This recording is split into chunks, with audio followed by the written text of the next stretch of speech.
The chandeliers of the Van Halen Christmas Gala burned like judgment as the city's elite drifted through the marble hall, their laughter echoing off gold-trimmed walls.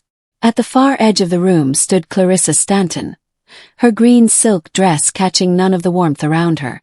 She kept her posture steady even as Lenora Van Halen's voice cut through the music. "Eric, this is the woman you brought into our family," Lenora said, loud enough for nearby guests to pause mid-sip. Eric's reply was a quiet, exhausted warning. "Mother, not here."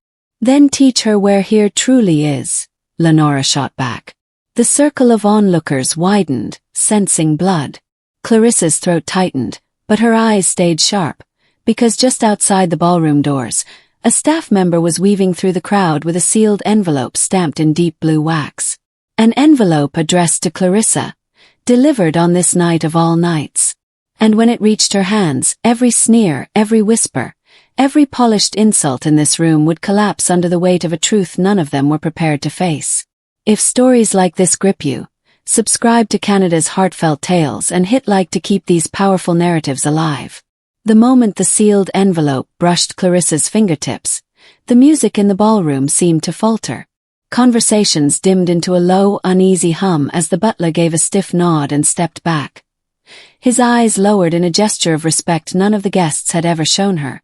Clarissa felt the weight of the wax seal, heavy, deliberate, familiar in a way she had spent years trying to forget. She held the envelope close to her chest, her heartbeat echoing louder than the orchestra. Across the room, Lenora watched her with thinly veiled disgust. "She's pretending it's important," she murmured to a woman draped in diamonds.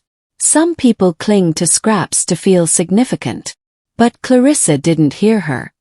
Her attention flicked to Eric, who stood near the bar with Vanessa leaning into him, whispering something meant to sound sympathetic but dripping with triumph. Clarissa caught the tail end of it. "She's so fragile. You should have married someone who understands your world." Eric gave a half-hearted shrug, as though agreeing didn't cost him anything. "Let's just get through tonight." Clarissa inhaled deeply, grounding herself. She stepped away from the crowd and slipped toward the side corridor, the envelope trembling in her hand. The hallway ahead was quiet, lined with oil paintings of the Van Halen ancestors, stern men and elegant women who had never worked a day in their lives. Their gazes followed her as she walked, as if waiting for her to break, waiting for her to fold into the role they believed she belonged in. She didn't. Inside the small side lounge, she shut the door softly and finally opened the envelope. The wax cracked like a whisper of truth long buried. Inside was a single sheet of ivory paper. List of names. Names she knew from headlines. Names belonging to people who moved economies with their signatures. Names connected to a world that had once existed only in fragments of stories her mother never finished telling. At the bottom was a handwritten note. "They are coming tonight. For you." For a moment, Clarissa couldn't breathe. She stared at the message, letting the truth wash over her. Slow, heavy, undeniable. She was no mistake.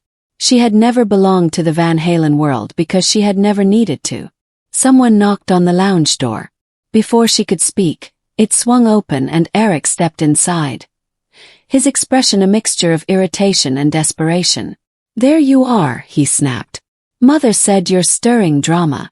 You need to stop this, whatever this is. Tonight is too important." Clarissa folded the paper calmly. "Important for whom?" "For all of us." His eyes darted to the envelope. "What's in there? And don't say nothing. You're shaking." She held the envelope out. "Read it." He tore the paper from her hand, scanned the names and froze. His skin drained of color as the truth settled over him. This can't be real. These people wouldn't come to a Christmas gala. They don't attend social events unless the person they're coming for is worth more than everyone in that ballroom combined, Clarissa said softly. Eric swallowed hard. "What are you saying?" Before she could answer, Lenora burst into the room, Vanessa right behind her.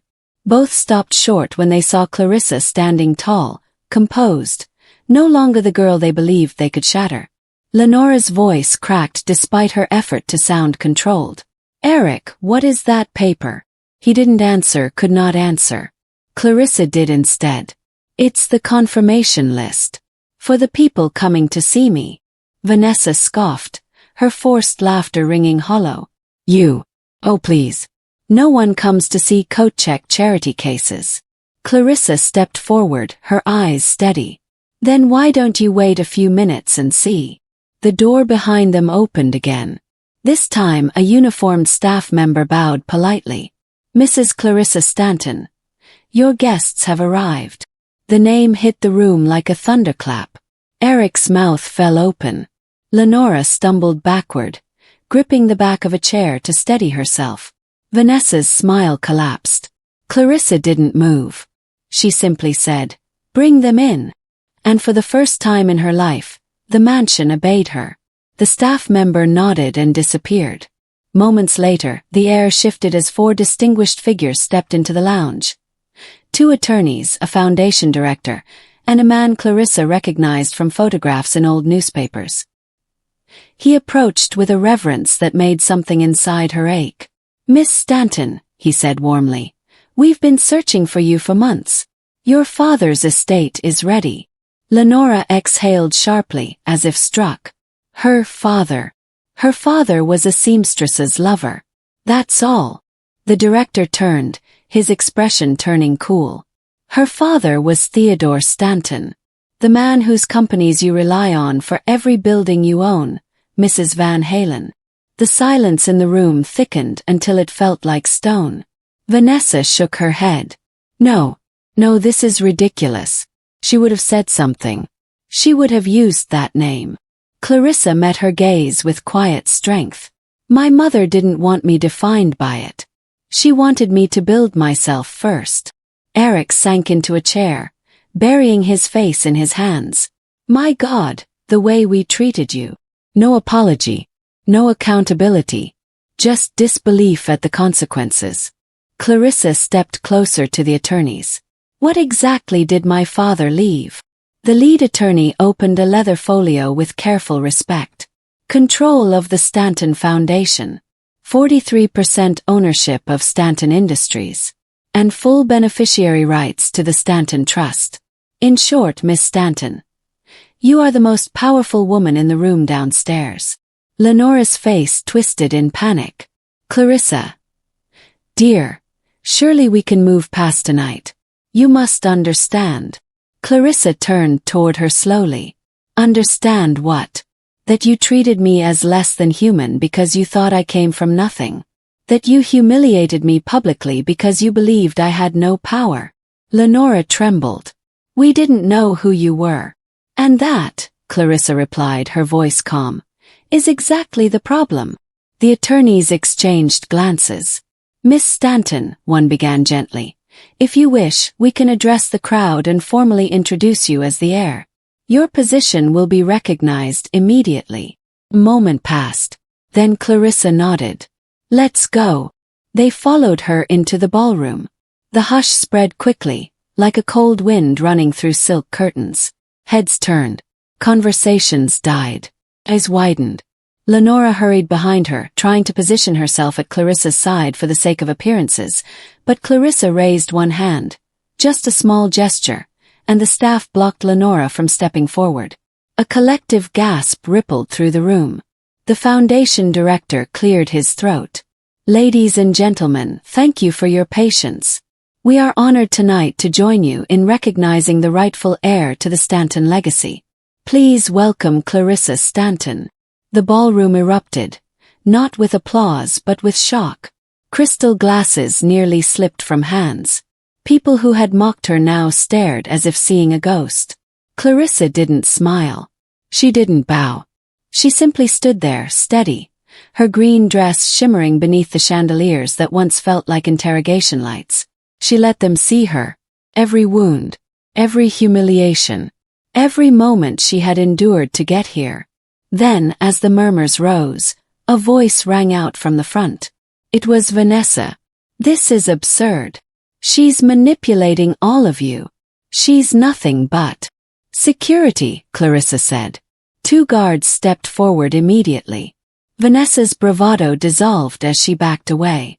"Clarissa, please, I didn't mean listen, we can fix this." "You can start by leaving," Clarissa replied. "My father would never tolerate someone who weaponizes cruelty." Vanessa was escorted out as the crowd watched in stunned silence. Next, Clarissa turned to Lenora, who stood rigid, shaking, trying to hold onto the pieces of her status. "Mrs. Van Halen," Clarissa said evenly. "As of tonight, the Stanton Foundation will be cutting all philanthropic partnerships with your charities. Effective immediately." Lenora's knees buckled. She dropped into a chair as whispers of scandal erupted across the ballroom. Finally, Clarissa faced Eric. He looked at her with hollow regret. "Clarissa, sorry, truly. I didn't know." "You didn't want to know," she answered softly. "And that is why this is goodbye." Eric reached for her hand, but she stepped back.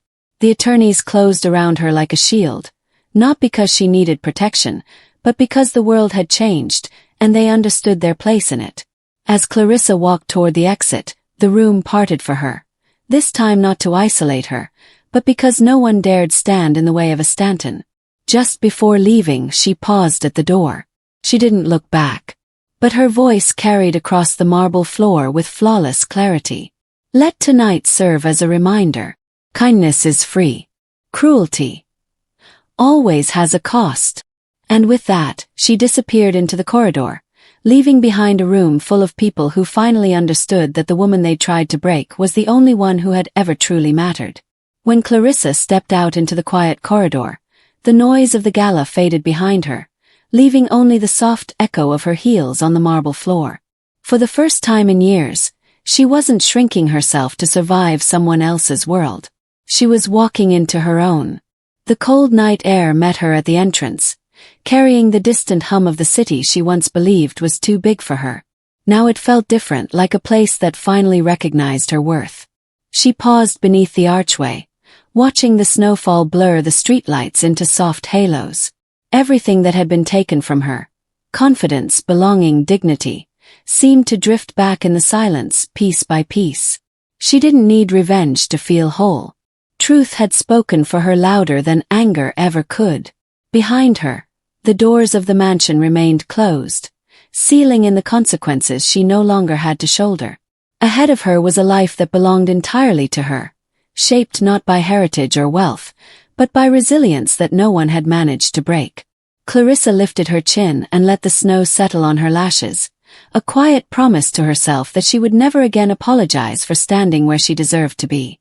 If this story moved you, please like, share, and help Canada's Heartfelt Tales grow by hitting subscribe. Your support brings more powerful journeys to life.